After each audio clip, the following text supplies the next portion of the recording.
ਦਿੱਲੀ ਦੇ ਹਸਪਤਾਲਾਂ ਦੀ ਗੱਲ ਕਰੀਏ ਸ਼ਰਮਾ ਜੀ, ਕਹਿੰਦੇ ਨਕਲੀ ਦਵਾਈਆਂ ਦੀ ਜਾਂਚ ਵੀ ਹੁਣ ਸੀਬੀਆਈ ਕਰੂਗੀ। ਪ੍ਰਵੀਨ ਜੀ, ਦਿੱਲੀ ਰੋਜ਼ ਚਰਚਾ ਚ ਹੈ ਹੁਣ, ਠੀਕ ਦਿੱਲੀ ਹੈ ਜੀ। ਸਰਕਾਰ ਰੋਜ਼ ਚਰਚਾ ਚ ਹੈ, ਹੂੰ ਅਰਵਿੰਦ ਕੇਜਰੀਵਾਲ ਰੋਜ਼ ਚਰਚਾ ਚ ਨੇ, ਸਾਡੇ ਤਾਂ ਮੁੱਖ ਮੰਤਰੀ ਸਭ ਕੁਝ ਚਰਚਾ ਚ ਨੇ। ਉੱਥੇ ਤਾਂ ਹੁਣ ਸਮਝ ਹੀ ਨਹੀਂ ਆ ਰਹੀ ਕਿ ਇਹ ਹੋ ਕੀ ਰਿਹਾ ਹੈ। ਇੱਕ ਪਾਸੇ ਖਬਰ ਹੈ ਕਿ ਵਿਸ਼ਾਖਾਪਟਨਮ ਦੇ ਯੋਗਾ ਕੈਂਪ ਚ ਨੇ, ਦੂਏ ਪਾਸੇ ਸੋਸ਼ਲ ਮੀਡੀਆ ਤੇ ਵੀ ਐਕਟਿਵ, ਫੇਸਬੁੱਕ ਤੇ ਵੀ ਐਕਟਿਵ ਹੈ ਨਾ। ਆ ਜਾਖੜ ਕਹਿੰਦਾ ਜੀ ਮੈਨੂੰ ਜੀ, ਮੁੱਖ ਮੰਤਰੀ ਸਾਹਿਬ ਨੇ ਮੈਨੂੰ ਲਿਖ ਕੇ ਲਿਖਿਆ, ਅੱਛਾ, ਕਿ ਮੈਨੂੰ ਐ ਫਸਾਉਣ ਦੀ ਕੋਸ਼ਿਸ਼ ਕੀਤੀ, ਬਦਨਾਮ ਕਰਨ ਦੀ ਕੋਸ਼ਿਸ਼ ਕੀਤੀ, ਹੁਣ ਝੂਠ ਫੜਿਆ ਗਿਆ ਜਾਖੜ ਦਾ। ਮਤਲਬ ਮੈਨੂੰ ਲਿਖਣ ਦਾ ਮਤਲਬ ਇਹ ਜਤਾਇਆ ਜਾ ਰਿਹਾ ਕਿ ਮੁੱਖ ਮੰਤਰੀ ਸਾਹਿਬ ਲਿਖ ਰਹੇ ਨੇ ਖੁਦ। ਮੈਂ ਦੁਨੀਆ ਘੁੰਮ ਕੇ ਦੇਖੀ ਹੈ ਨਾ, ਉਹ ਲਿਖਿਆ। ਫਿਰ ਫੋਟੋਆਂ ਕੱਲ ਜਾਰੀ ਹੋਈਆਂ ਕਿ ਵਿਸ਼ਾਖਾਪਟਨਮ ਦੇ ਵਿੱਚ ਇੱਕ ਮੀਟਿੰਗ ਲਈ ਮੁੱਖ ਮੰਤਰੀ ਸਾਹਿਬ ਨੇ। ਜੇ ਮੁੱਖ ਮੰਤਰੀ ਸਾਹਿਬ ਇਹਨਾਂ ਦਿਨਾਂ 'ਚ ਸਾਰਾ ਕੁਝ ਕਰ ਰਹੇ ਨੇ, ਫਿਰ ਕੀ ਯੋਗਾ ਕੈਂਪ ਨਹੀਂ ਲਾਇਆ? ਹਾਂਜੀ, ਜੇ ਸਾਰਾ ਕੁਝ ਪਹਿਲਾਂ ਕਰ ਲਿਆ ਸੀ, ਹੁਣ ਪੜਾਦਰ ਪੜਾ ਫੋਟੋਆਂ ਨਸਰ ਕੀਤੀਆਂ ਜਾ ਰਹੀਆਂ ਨੇ ਹੈ ਨਾ, ਤਾਂ ਫਿਰ ਮੁੱਖ ਮੰਤਰੀ ਸਾਹਿਬ ਦਾ ਸੋਸ਼ਲ ਮੀਡੀਆ ਕੌਣ ਹੈਂਡਲ ਕਰ ਰਿਹਾ? ਕੌਣ ਚਲਾ ਰਿਹਾ ਜੀ? ਤੁਸੀਂ 6 ਤਰੀਕ ਨੂੰ ਅੱਜ ਬਾਹਰ ਆ ਕੇ ਦਿੱਲੀ ਪਹੁੰਚਣਾ। ਹਾਂਜੀ, 4 ਤਰੀਕ 5 ਤਰੀਕ ਕੌਣ ਸੋਸ਼ਲ ਮੀਡੀਆ ਚਲਾ ਰਿਹਾ ਤੁਹਾਡਾ? ਟਵਿੱਟਰ ਤੇ ਵੀ ਨੀਲਾ ਟਿੱਕਾ ਹੈ, ਫੇਸਬੁੱਕ ਤੇ ਵੀ ਹੈ, ਮਤਲਬ ਤੁਹਾਡਾ ਆਫੀਸ਼ੀਅਲ ਪੇਜ ਹੈ, ਉਹ ਸਾਰਾ ਕੁਝ ਆਫੀਸ਼ੀਅਲ ਟਵਿੱਟਰ ਐਕਸ ਹੈ। ਤੇ ਫਿਰ ਜੇਕਰ ਉਹਨੂੰ ਕੋਈ ਹੋਰ ਚਲਾ ਰਿਹਾ, ਫਿਰ ਪੰਜਾਬ ਤਾਂ ਪਹਿਲੇ ਦਿਨ ਤੋਂ ਰੌਲਾ ਪਾਈ ਜਾਂਦਾ ਕਿ ਦਿੱਲੀ ਤੋਂ ਚੱਲ ਰਹੀ ਹੈ ਜੀ ਸਰਕਾਰ, ਦਿੱਲੀ ਵਾਲੇ ਚਲਾ ਰਹੇ ਜੀ, ਹੋਰ ਕਿਸੇ ਕੰਟਰੋਲ 'ਚ। ਮਤਲਬ ਹਰਾ ਪੈਨ ਤੋਂ ਲੈ ਕੇ ਤੁਹਾਡਾ ਸੋਸ਼ਲ ਮੀਡੀਆ ਹੈਂਡਲ ਤੱਕ ਕਿਸੇ ਹੋਰ ਦੇ ਹੱਥ 'ਚ ਹੈ। ਫਿਰ ਜੇ ਨਹੀਂ ਹੈ ਤਾਂ ਫਿਰ ਕਹੋ ਕਿ ਮੈਂ ਯੋਗਾ ਕੈਂਪ 'ਚ ਨਹੀਂ ਗਿਆ। ਜੀ ਬਿਲਕੁਲ ਸਹੀ ਹੈ। ਫਿਰ ਉਹ ਯੋਗਾ ਕੈਂਪ ਕਿਹੜਾ ਜੇ ਤੁਸੀਂ ਉੱਥੇ ਆਪ ਚਲਾ ਰਹੇ ਹੋ? ਇਹ ਕਿੰਨੇ ਹੀ ਸਵਾਲ ਖੜੇ ਹੋ ਗਏ। ਪਰ ਇਸੇ ਤਰ੍ਹਾਂ ਦਿੱਲੀ ਸਰਕਾਰ ਦੇ ਉੱਤੇ ਨਿੱਤ ਦੇ ਨਵੇਂ ਸਵਾਲ ਖੜੇ ਹੋ ਰਹੇ ਨੇ ਜੀ। ਆਪਾਂ ਪਹਿਲਾਂ ਇੱਕ ਦਿਨ ਚਰਚਾ ਕੀਤੀ ਸੀ ਕਿ ਦਿੱਲੀ ਦੇ ਸਰਕਾਰੀ ਹਸਪਤਾਲਾਂ 'ਚ ਦਵਾਈਆਂ ਜਿਹੜੀਆਂ ਦਿੱਤੀਆਂ ਜਾ ਰਹੀਆਂ ਨੇ, ਉਹਨਾਂ ਦੇ ਸੈਂਪਲ ਸਰਕਾਰੀ ਔਰ ਪ੍ਰਾਈਵੇਟ ਦੋਏ ਲੈਬਾਂ 'ਚ ਫੇਲ ਹੋ ਗਏ। ਕਿੰਨਿਆਂ ਦੇ ਸੈਂਪਲਾਂ ਦੀ ਅਜੇ ਰਿਪੋਰਟ ਆਉਣੀ ਬਾਕੀ ਸੀ, ਜਿੰਨੇ ਗਏ ਸੀ ਉਹਨਾਂ 'ਚੋਂ 10-12% ਫੇਲ ਹੋ ਗਏ। ਚੰਡੀਗੜ੍ਹ ਤੱਕ ਟੈਸਟ ਹੋਣਾ ਸੀ, ਇੱਥੋਂ ਫੇਲ ਹੋ ਕੇ ਵੀ ਗਏ। ਦਿੱਲੀ ਦੀਆਂ ਆਪਣੀਆਂ ਲੈਬਾਂ 'ਚ ਵੀ ਫੇਲ ਹੋਏ, ਸਰਕਾਰੀ ਲੈਬਾਂ 'ਚ ਵੀ, ਪ੍ਰਾਈਵੇਟ 'ਚ ਵੀ ਜੀ। ਤੇ ਉਧਰ 2 ਦਿਨਾਂ ਬਾਅਦ ਖਬਰ ਆ ਗਈ ਕਿ ਆ ਭਾਈ ਇਸ ਮਸਲੇ ਤੇ ਵੀ ਰਾਜਪਾਲ ਜੀ ਔਖੇ ਹੋ ਗਏ, ਦਿੱਲੀ ਦੇ ਉੱਪਰ ਰਾਜਪਾਲ ਜੀ, ਕਿ ਭਾਈ ਆ ਮੁਹੱਲਾ ਕਲੀਨਿਕਾਂ ਦੇ ਵਿੱਚ ਟੈਸਟ ਨਕਲੀ ਹੋ ਰਹੇ ਨੇ। ਉਹਨਾਂ ਨੇ ਉਸ ਮਾਮਲੇ 'ਚ ਵੀ, ਮਤਲਬ ਇੱਕ ਦਿਨ ਦੇ ਡਿਊਟੀ ਦੇ ਦੌਰਾਨ ਇੱਕ ਡਾਕਟਰ 4 ਘੰਟਿਆਂ 'ਚ 533 ਮਰੀਜ਼ਾਂ ਨੂੰ ਕਿਵੇਂ ਚੈੱਕ ਕਰ ਸਕਦਾ? ਕਹਿੰਦੇ ਤੇ ਇਹ ਟੈਸਟ ਕੌਣ ਕਰਾ ਰਿਹਾ, ਕਿਹਦੀ ਹਦਾਇਤ ਤੇ ਹੋ ਰਹੇ ਨੇ, ਪੈਸਾ ਕਿੱਥੋਂ ਲੁੱਟ ਰਿਹਾ? ਕਹਿੰਦੇ ਸਵਾਲ ਹੈ ਜੀ, ਕਰੋੜਾਂ ਰੁਪਏ ਦਾ ਅਦਾਇਗੀ ਹੋ ਗਈ ਕਹਿੰਦੇ ਜੀ ਲੈਬਾਂ ਨੂੰ, ਤੇ ਇਸ ਲਈ ਕਹਿੰਦੇ ਜੀ ਇਹ ਘਪਲਾ ਹੋ ਰਿਹਾ, ਇੱਕ ਜਿਵੇਂ ਸ਼ਰਾਬ ਘਪਲਾ ਜੀ। ਉਹ ਰਾਜਪਾਲ ਜੀ ਨੇ ਉਹਦੇ ਮਾਮਲੇ ਤੇ ਵੀ ਲਿਖਤਾ ਕਿ ਜਾਂਚ ਕਰੋ। ਹੁਣ ਜਿਹੜੇ ਆ ਦਵਾਈਆਂ ਵਾਲਾ ਮਸਲਾ ਸੀ,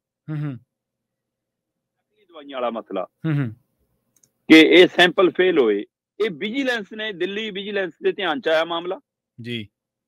ਉਹਨਾਂ ਨੇ ਇਹ ਰਾਜਪਾਲ ਤੱਕ ਵੀ ਪਹੁੰਚਦਾ ਕਰਤਾ ਤੇ ਗ੍ਰਹਿ ਵਿਭਾਗ ਤੱਕ ਵੀ ਪਹੁੰਚਦਾ ਕਰਤਾ ਜੀ। ਰਾਜਪਾਲ ਨੇ ਵੀ ਮਾਰਕ ਕਰਤਾ ਕਿ ਇਹਦੀ ਜਾਂਚ ਹੋਣੀ ਚਾਹੀਦੀ ਹੈ ਜੀ। ਇਹ ਦਵਾਈਆਂ ਕੱਲੀਆਂ ਦਿੱਲੀ ਹਸਪਤਾਲ ਤੱਕ ਨਹੀਂ ਜੀ, ਇਹ ਦਵਾਈਆਂ ਕਹਿੰਦੇ ਕਿ ਕੱਲੇ ਉੱਥੇ ਦੇ ਹਸਪਤਾਲ ਤੱਕ ਨਹੀਂ ਹੋ ਸਕਦਾ ਜੀ, ਇਹ ਤਾਂ ਮੁਹੱਲਾ ਕਲੀਨਿਕਾਂ ਤੱਕ ਵੀ ਜਾਂਦੀਆਂ ਹੋਣਗੀਆਂ।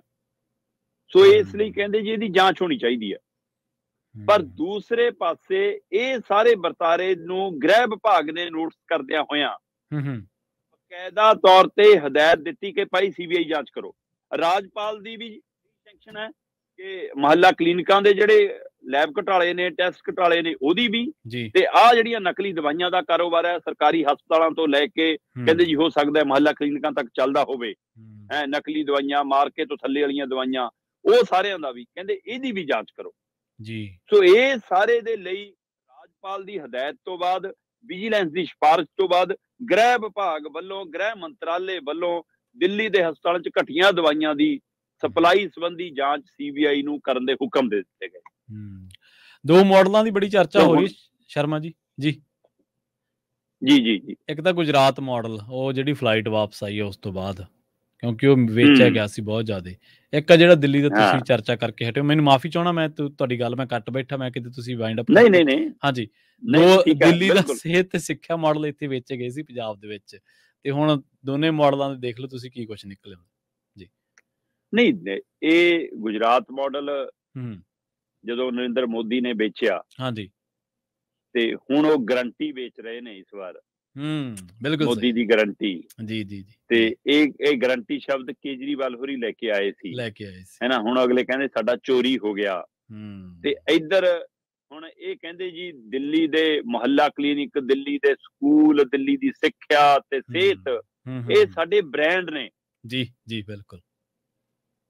ਬ੍ਰਾਂਡ ਵੈਸੇ ਪ੍ਰੋਡਕਟ ਦੇ ਹੁੰਦੇ ਨੇ, ਤੇ ਗਰੰਟੀਆਂ ਵੀ ਪ੍ਰੋਡਕਟ ਦੀਆਂ ਹੁੰਦੀਆਂ ਨੇ। ਜੇ ਤੁਸੀਂ ਗਰੰਟੀਆਂ ਦਿੰਦੇ ਹੋ, ਇਹਦਾ ਮਤਲਬ ਤੁਸੀਂ ਬ੍ਰਾਂਡ ਵੇਚਦੇ ਹੋ, ਤੁਸੀਂ ਸੇਵਾ ਨਹੀਂ ਕਰਦੇ, ਤੁਸੀਂ ਰਾਜਨੀਤੀ ਸੇਵਾ ਕਰਨ ਨਹੀਂ ਆਏ। ਨਾ ਨਾ ਨਹੀਂ। ਸੋ ਇਸ ਲਈ ਇਹ ਇਹਨਾਂ ਦੇ ਬ੍ਰਾਂਡ ਹੁਣ ਫੇਲ ਹੋ ਰਹੇ ਨੇ ਜੀ। ਮੈਨੂੰ ਪੰਜਾਬ ਦਾ ਇਸ ਮਸਲੇ ਤੇ ਫਿਕਰ ਆ ਫਿਰ ਜੀ।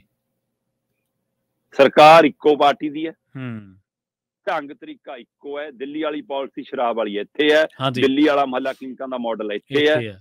ਕਿਤੇ ਇੱਥੇ ਸਾਡੇ ਵੀ ਨਕਲੀ ਦਵਾਈਆਂ ਦਾ ਧੰਦਾ ਤਾਂ ਨਹੀਂ ਚੱਲ ਰਿਹਾ ਕਿਤੇ, ਕਿਉਂਕਿ ਮੁਹੱਲਾ ਕਲੀਨਿਕਾਂ 'ਚ ਸਾਡੇ ਵੀ ਨਕਲੀ ਮਰੀਜ਼ਾਂ ਵਾਲਾ ਮੁੱਦਾ ਉੱਠ ਚੁੱਕਿਆ।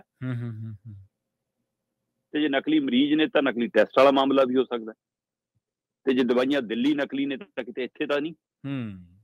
ਸੋ ਇਸ ਲਈ ਇਹ ਮਾਮਲਾ ਸਾਡੇ ਪੰਜਾਬ ਦੇ ਲੋਕਾਂ ਨਾਲ ਵੀ ਜੁੜ ਰਿਹਾ। ਸੋ ਇਸ ਲਈ ਵੀ ਫਿਕਰਮੰਦੀ ਹੈ, ਤੇ ਇਹਦੀ ਜਾਂਚ ਹੋਣੀ ਚਾਹੀਦੀ ਹੈ। ਅਸੀਂ ਕਹਿੰਦੇ ਨਿਰਪੱਖ ਜਾਂਚ ਹੋਣੀ ਚਾਹੀਦੀ। ਜੀ ਬਿਲਕੁਲ।